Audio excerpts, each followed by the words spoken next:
السلام علیکم ورحمۃ اللہ وبرکاتہ ان الحمد للہ نحمدہ ونصلی علی رسولہ الکریم اما بعد۔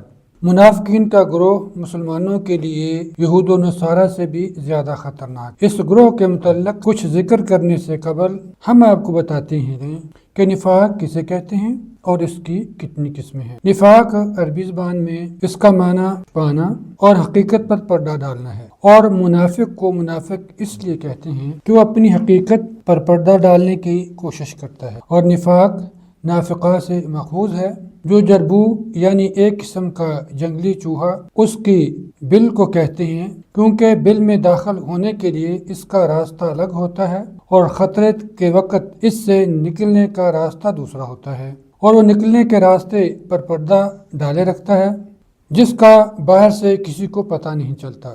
جب اسے بل کے ایک سوراخ سے تلاش کیا جاتا ہے تو دوسرے خفیہ سوراخ سے بھاگ نکلتا ہے۔ اسے نفاق اس لیے کہا گیا ہے کہ منافق اسلام میں ایک راستے سے داخل ہوتا ہے اور دوسرے راستے سے نکل جاتا ہے۔ یہ بھی کہا گیا ہے کہ نفاق نفق سے مشتق ہے، جس کا معنی ہے سرنگ یا وہ سوراخ جس میں چھپنے والا چھپ جائے، اور شرع اسلام میں نفاق کا معنی ہے اسلام کو ظاہر کرنا اور کفر کو دل میں چھپانا، یا خیر کو ظاہر کرنا اور شر کو چھپانا۔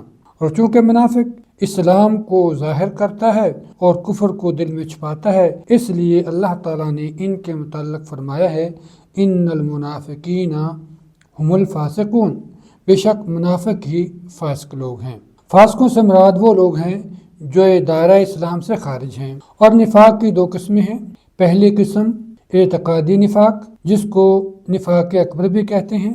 اس میں ایک منافق اپنے آپ کو مسلمان ظاہر کرتا ہے لیکن اپنے اندر کفر چھپائے رکھتا ہے۔ اس قسم کے نفاق سے آدمی مکمل طور پر دین سے خارج ہو جاتا ہے اور جہنم کے سب سے نچلے طبقے میں پہنچ جاتا ہے۔ اللہ رب العزت ہم سب کو اس سے محفوظ رکھے۔ اسی طرح منافق ہر زمانے میں رہے ہیں، خاص طور پر اس وقت جب اسلام کی شان و شوکت بڑھ جاتی ہے اور یہ لوگ اس کا کھل کر مقابلہ نہیں کر سکتے تو یہ اسلام میں داخل ہونے کا ڈھونگ رچاتے ہیں تاکہ اسلام اور مسلمانوں کے خلاف سازشیں کریں۔ پھر یہ مسلمانوں کے ساتھ زندگی بسر کرتے ہوئے اپنی جان، عصمت اور اپنے مال کی حفاظت کرتے ہیں اور در پردہ اسلام اور مسلمانوں کو نقصان پہنچانے کی کوشش کرتے ہیں۔ دوسری قسم عملی نفاق، جس کو نفاق اصغر بھی کہتے ہیں۔ اس سے مراد دل میں ایمان باقی رکھنا لیکن اس کے ساتھ ساتھ منافقوں کے اعمال میں سے کسی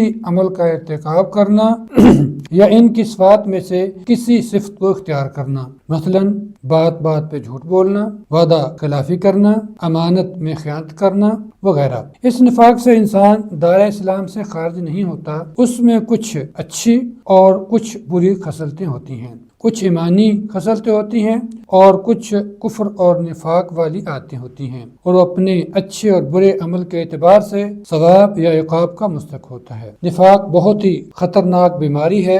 جو لوگ اس بیماری میں مبتلا ہوتے ہیں اللہ تعالیٰ نے ان کے مرض میں اور اضافہ کر دیتا ہے۔ اللہ تعالیٰ کا فرمان ہے فی قلوبہم مرض فزادہم اللہ مرضا ولہم عذاب علیم بما کانوا یکذبون۔ ان کے دلوں میں نفاق کی بیماری ہے، اللہ نے ان کی اس بیماری کو اور بڑھا دیا، اور جو وہ جھوٹ بک رہے ہیں اس کے عوض ان کو قیامت کے دن دردناک عذاب ملے گا۔ یہ وجہ ہے کہ صحابہ کرام رضوان اللہ علیہم اجمعین نفاق سے بہت ڈرتے تھے۔ ابن ابی ملیکہ کہتے ہیں ادرکت 30 من اصحاب النبی صلی اللہ علیہ وسلم کلہم یخافون النفاق علی نفسہ۔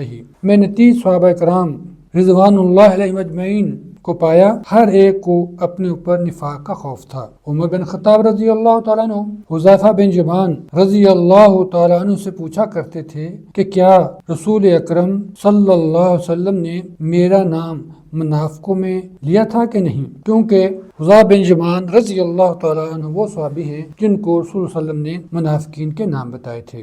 یہ وہ عمر بن خطاب ہیں کہ جن کو شیطان دیکھ کے رستہ چھوڑ جاتا تھا، یہ وہ عمر بن خطاب ہیں کہ جن کو رسول اللہ صلی اللہ علیہ وسلم نے خصوصی طور پر دعا کر کے اللہ سے طلب کیا تھا، یہ وہ عمر بن خطاب ہیں جس کو نبی صلی اللہ علیہ وسلم نے دنیا کے اندر جنت کی بشارت دی تھی، اس بات سے ڈرتے تھے کہیں آپ وسلم ان کا نام منافقوں میں تو نہیں لیا۔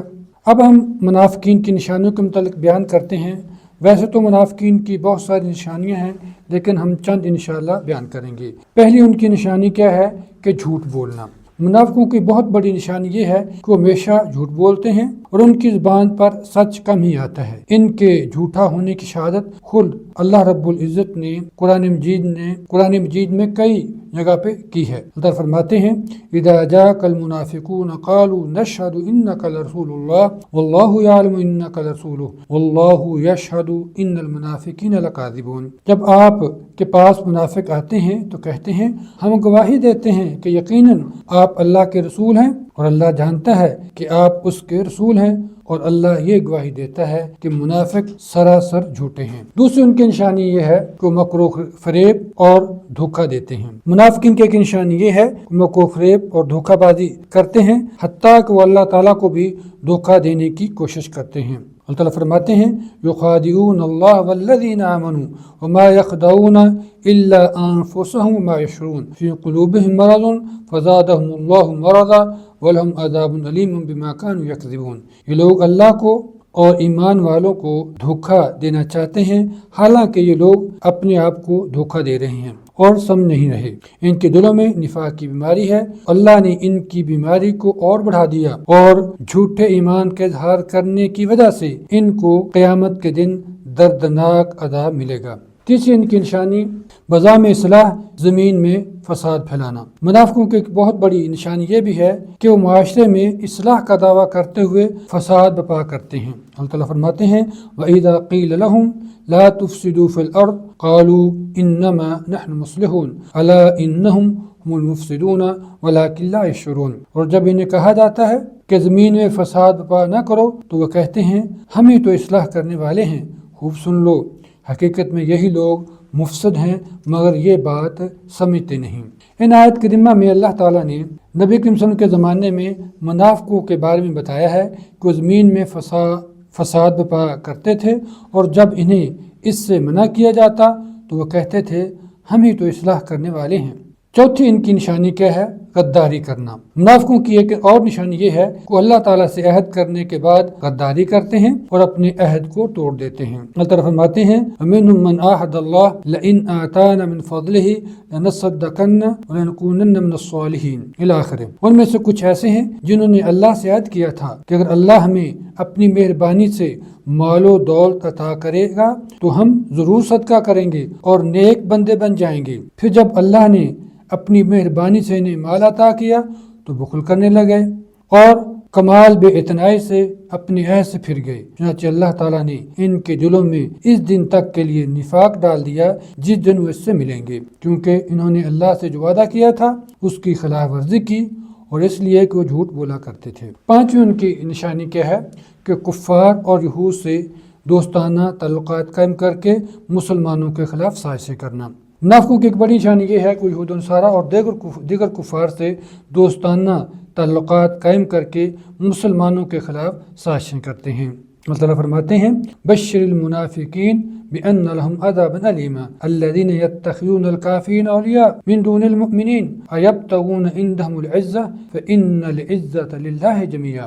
منافقوں کو خوشخبری دے دیجئے کہ ان کے لیے دردناک عذاب ہوگا جو مومنوں کو چھوڑ کر کافروں کو دوست بناتے ہیں۔ کیا یہ لوگ کافروں کے ہاں عزت چاہتے ہیں؟ حالانکہ عزت تو ساری کی ساری اللہ کے لیے ہے۔ یہ منافق یہود و نصارہ کو نہ صرف دوست بناتے ہیں بلکہ ان کے مفادات کے لیے دوڑ دھوپ بھی کرتے ہیں اور کہتے ہیں کہ اگر ہم ایسا نہ کریں تو ہم پر حملہ کر دیں گے، ہمیں تباہ و برباد کر دیں گے۔ ان منافقوں کی یہ حجت بالکل وہی حجت ہے جو رسول اللہ صلی اللہ علیہ وسلم کے زمانے میں منافق پیش کیا کرتے تھے۔ اللہ تعالیٰ فرماتے ہیں فَتَرَى الَّذِينَ فِي قُلُوبِهِم مَرَضٌ يُسَارِعُونَ فِيهِمْ يَقُولُونَ نَخْشَىٰ أَن تُصِيبَنَا دَائِرَةٌ۔ آپ دیکھیں گے کہ جن لوگوں کے دلوں میں روگ ہے، بیماری ہے، انہی یہود و نصارہ میں دوڑ دھوپ کرتے پھرتے ہیں، کہتے ہیں ہم ڈرتے ہیں کہ کہیں کسی مصیبت میں نہ پڑ جائیں۔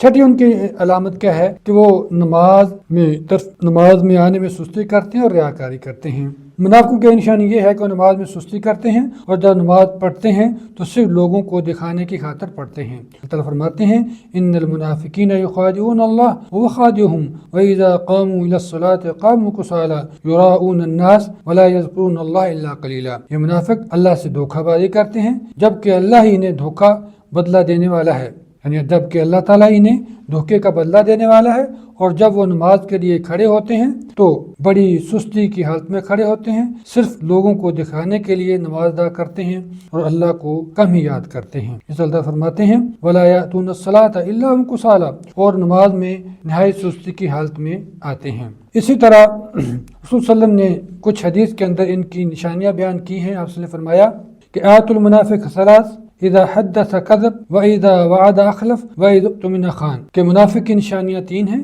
جب وہ بات کرتا ہے جھوٹ بولتا ہے، جب وعدہ کرتا ہے اس کی خلاف ورزی کرتا ہے، اور جب اسے امانت سونپی جاتی ہے اس میں خیانت کرتا ہے۔ اور آپ صلی اللہ علیہ وسلم کی دوسری حدیث میں ہے اربع من کن فی کان منافقا خالصا من کانت فیہ خصلۃ منہن کانت فیہ خصلۃ من انفاق حتی یدعها، کہ چار خصلتیں جس میں پائی جاتی ہیں پکا منافق ہے، اور جس میں ان میں سے ایک خصلت پائی جاتی ہو اس میں منافق کی نشانیوں میں سے ایک نشانی ہوتی ہے، یہاں تک کہ وہ اسے چھوڑ دے۔